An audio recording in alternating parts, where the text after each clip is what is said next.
Getting ready for 2025 Snowmageddon here. I'm going to show you guys on our Genie telehandler how quick and easy it is to swap over from our forks over to our bucket.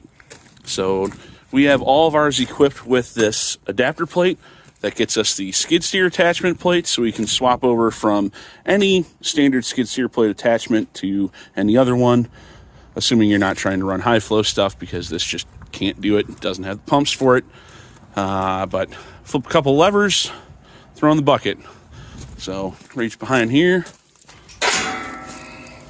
levers up.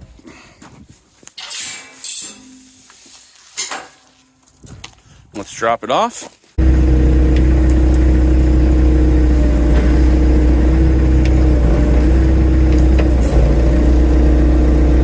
Forks are away.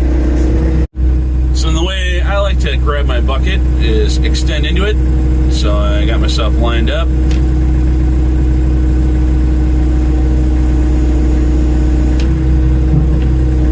Pick it up, tilt back.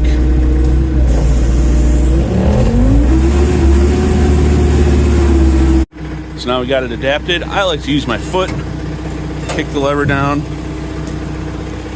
come over to the other side, do the same thing, kick it right down, good to go.